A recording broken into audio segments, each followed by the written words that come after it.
Hello happy kids!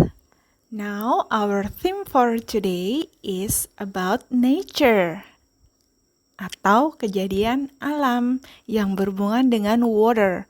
Apa itu water? Water adalah air. Nah, di sini Miss Intan mempunyai lembar aktivitas. Let's repeat after the teacher and memorize the words. Nah, Miss Intan akan menyanyikan lagu, kalian bisa tiru ya. Repeat after me. 1, 2, 3.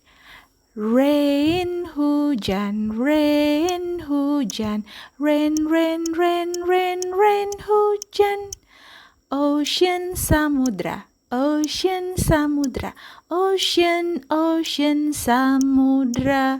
Sea laut, sea laut, sea sea sea sea sea laut. Lake danau, lake danau, lake lake lake lake lake danau.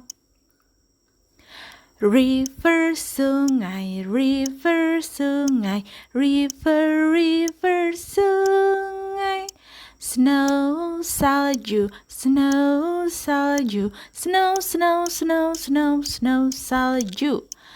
Ice es, ice es, ice ice ice ice es. Clouds awan, cloud awan, clouds clouds clouds clouds clouds awan. Oke, bagaimana lagunya? Gampang kan? Untuk TKA, silakan kalian menebalkan tulisan yang ada. Rain, ocean, sea, lake, river, snow, ice, and clouds. Untuk TKB, karena kemampuan kalian dan umur kalian lebih matang, maka tugas kalian adalah setelah menebalkan tulisan, salinlah kata di atas garis. Setelah itu, nyanyikan ya lagu yang tadi. Okay, hopefully it is beneficial for us. Terima kasih. See you happy kids.